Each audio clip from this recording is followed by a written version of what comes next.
The forum will now hear the Voluntary National Review by Ghana, and I now invite His Excellency George Gian Bafo, Chairman of the National Development Planning Commission of Ghana, to make a presentation. Chairperson, Excellencies, ladies and gentlemen, on behalf of the President of the people of Ghana, I wish to thank UN ECOSOC for the opportunity to present our second Voluntary National Review report. The preparation of the 2022 VNR was open and inclusive, involving youth and children's group, persons with disability, women's group, civil society, and traditional authorities. Ghana, like others, has witnessed the pandemic significantly eroding some of the development gains made over the last decade. The proportion of the poor is estimated to have increased to 25.5% in 2020 after decades of consistent decline. This was largely due to the scaling down of economic activities due to the pandemic. Key measures instituted by the government to mitigate the shocks include the Ghana Cares Program, which is a 100 billion Ghana cedi post-COVID-19 program to stabilize, revitalize, and transform Ghana's economy to create jobs and prosperity over a 3.5-year period.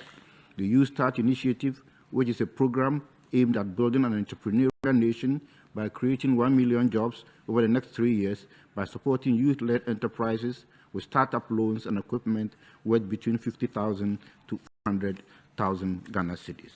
Results of recent COVID-19 tracker surveys shows that these actions are having the right effect. Households, for instance, with households with reduced income have seen a reduction from 77.4% to 65.9% between June and September of 2020. In managing the pandemic, health-related expenditure has increased considerably. Government has instituted a program of health infrastructure development, which we call Agenda 111, to boost the provision of health care infrastructure in all districts and in all regions of the country.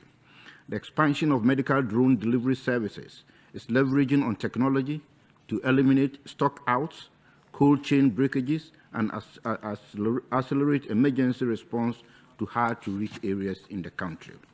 On Goal 4, the pandemic has contributed to a decline in net enrollment ratio at all levels, with the largest drop at the KG level, recording a decline from 71.4% in 2019 to 49.5% in 2020. However, several schools have experienced increase in the provision of basic services such as toilet facilities, water and electricity services in 2020, partly due to measures by government with support of stakeholders to help improve the teaching and learning experience. Free SHS policy, introduced in 2017, continued to provide access to education, particularly for low-income households. After the easing of restrictions, improvements have been recorded in children who engage in any type of learning activity, increasing from 62.2% to 71.3% from June to September 2020. In addition, gender parity in access to education, which was achieved in 2018, has been sustained at all levels, with the exception of the senior high school level, which is currently close to parity and is at 0.96.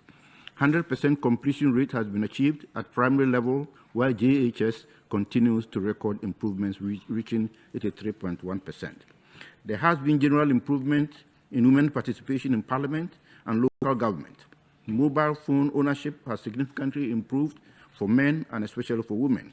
On the other hand, official statistics showed an increase in farming cases during the COVID-19 period. Ghana has over the years combated illegal, unreported, and unregulated IUU fishing in line with the international law.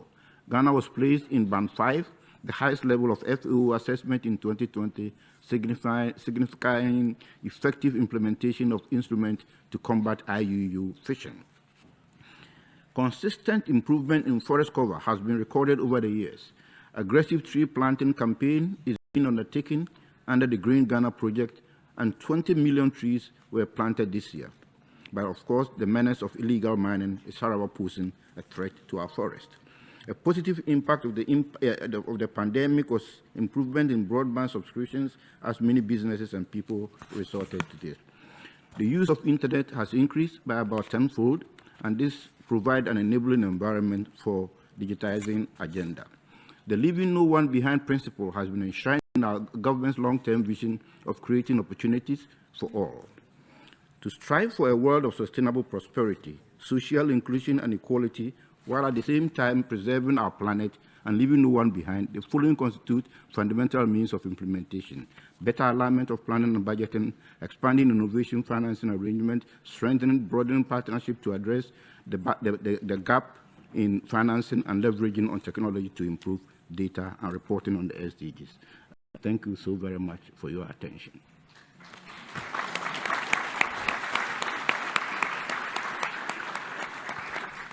I thank the Chairman of the National Development Planning Commission of Ghana for the presentation and for your cooperation also in keeping